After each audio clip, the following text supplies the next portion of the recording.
Hoje eu chamo a atenção de toda a família, de toda a cidade, de toda a nossa região, porque nós vamos trazer detalhes em relação ao caso triste que ocorreu na última sexta-feira, onde um adolescente foi vítima de uma tentativa de um latrocínio. Um adolescente, não, um jovem de 22 anos, que está internado, lutando inclusive para sobreviver. Hoje no Balanço Geral, a gente vai trazer todas as informações, inclusive detalhes exclusivos da equipe de jornalismo do Grupo Paranaíba. A gente vai detalhar toda a investigação que foi feita pela Polícia Civil. Aliás, uma investigação muito rápida que conseguiu hoje, atenção, hoje cumprir um mandado de busca e apreensão e o outro menor de idade envolvido no crime foi apreendido. Quero explicar para você hoje. Ontem nós tínhamos a notícia que esse menor teria se apresentado à delegacia juntamente com um advogado. Mas aí a Justiça expediu o mandado de busca e apreensão e já foi cumprido pela Polícia Civil. E agora no Balanço Geral a gente vai estar trazendo todos os detalhes e detalhes exclusivos que só a equipe de jornalismo da TV Paranaíba conseguiu. Eu começo com a nossa repórter Débora Pérez, porque agora há pouco a Polícia Civil chamou toda a imprensa para dar esclarecimentos em relação a este fato e principalmente a essa novidade, a apreensão do outro envolvido neste caso. Débora Pérez, ao lado do delegado, à frente das investigações, ao vivo no Balanço Geral, a primeira a participar com a gente, trazendo todos os detalhes já em primeira mão para quem está ligando a TV, para quem está chegando agora, acompanhando a programação da TV Paranaíba. Bem-vinda, Débora, bom dia, delegado também, fique à vontade, obrigado por conversar com a nossa equipe. Oi, Rafa, uma excelente tarde a você, a todos que nos acompanham aqui nessa edição do Balanço Geral. Eu já começo conversando com o delegado responsável por esse caso, Dr. Carlos Fernandes, que desde sexta-feira está buscando mais informações para compreender exatamente todos os detalhes em relação à dinâmica desse crime que aconteceu lá no bairro Morada da Colina, zona sul de Uberlândia. Delegado, a novidade do dia é de que agora vocês conseguiram realizar, portanto, a apreensão desse segundo menor. Ontem ele esteve por aqui, confessou o crime e trouxe novas informações. Como que vocês reagiram a esse depoimento e de que forma que vocês cumpriram esse mandado? Exatamente. Esse menor a gente tinha descoberto que ele estava em Brasília no primeiro momento, né? Aí já retornou para Uberlândia, se apresentou aqui ontem com um advogado, né?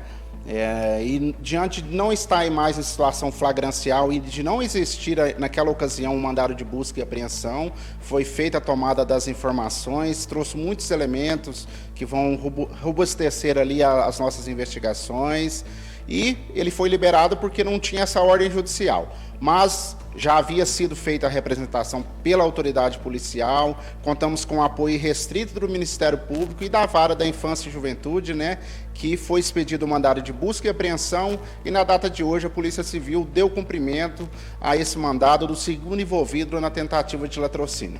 O que esse adolescente trouxe de novas informações? Qual era a participação dele no crime? Então, ele já confessou que havia praticado um outro roubo numa outra ocasião, juntamente com esse outro menor de idade, né? E trouxe informações de uma possível receptação, a contribuição posterior ao crime de um maior de idade. Esse maior de idade foi um daqueles presos pelo crime de tráfico de drogas. Então, o inquérito policial vai seguir, né, desmembrado desses menores, para a gente imputar a esse terceiro maior a participação dele no crime que ele será responsabilizado. Lembrando que diante dessas informações que foram repassadas, esse processo de investigação continua aqui em Uberlândia para identificar se existe ou não a participação de outras pessoas envolvidas. A polícia trabalha com suspeitas de pelo menos outros 2 envolvidos. Um deles, inclusive, é esse homem que foi preso por uma outra situação, mas que dentro dessa operação também, claro, vai ser investigado. Exatamente. A gente vai concluir o inquérito para não restar nenhuma dúvida, né? A gente trazer a dinâmica, né, a materialidade e a autoria desse crime, esclarecer por completo esse crime e dar a resposta, como a gente disse no primeiro momento, uma resposta à altura à sociedade de um crime tão grave que foi cometido em nossa cidade. Agora, delegado, só para quem está em casa compreender exatamente como é que funciona o cumprimento dessa medida. A gente está falando de uma medida socioeducativa. Os 2 já foram encaminhados, então, para esse local onde eles vão cumprir essa pena.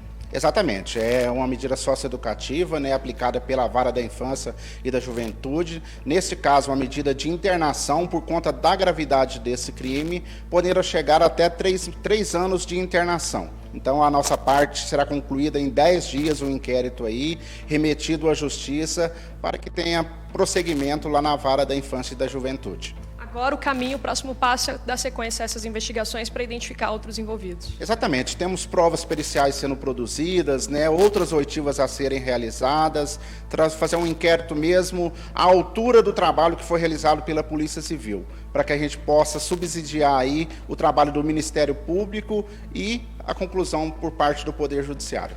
E dentro desse trabalho de investigação, você está levando muito em consideração também o contexto de vida desses dois adolescentes. Dentro desse processo de identificação, vocês também já conseguiram informações de que um crime muito semelhante a esse foi praticado também dias antes. Mas, além disso, não houve nenhum outro fato, eles não tinham passagens pelo meio policial. Não tinha passagem, envolvimento no caso, né? Nunca tinha sido apreendido, nunca tinha sido levado até a delegacia de polícia. Então isso vai ser tudo levado em conta, a vida pregressa desses menores, né, infratores. Vamos fazer todo esse levantamento.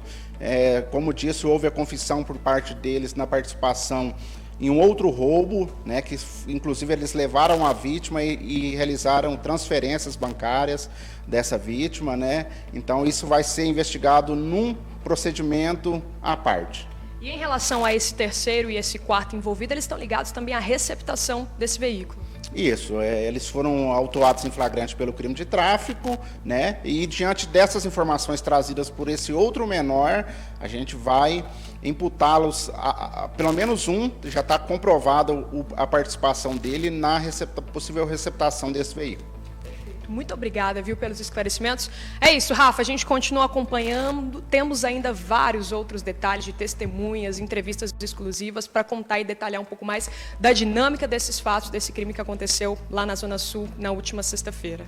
Aí a Débora trazendo as informações, muito obrigado, delegado, e também que bom, nós temos que falar isso, a justiça foi rápida e conseguiu, né, essa ação que fosse importante de apreensão em relação a este segundo adolescente envolvido nessa prática criminosa. Então, isso foi muito importante. O trabalho de investigação feito pela Polícia Civil, a rapidez e também a justiça ajudando para que esse menor fosse apreendido. Ao vivo, o Balanço Geral, trazendo já as primeiras informações. A nossa repórter Débora Pérez trazendo todos os detalhes aqui no nosso programa juntamente com o delegado. Então, lembrando, os dois menores envolvidos neste crime foram apreendidos. Por se tratar de menor de idade, então não fala crime, Rafael, fala infração. Uma tentativa de latrocínio. Mas o Balanço Geral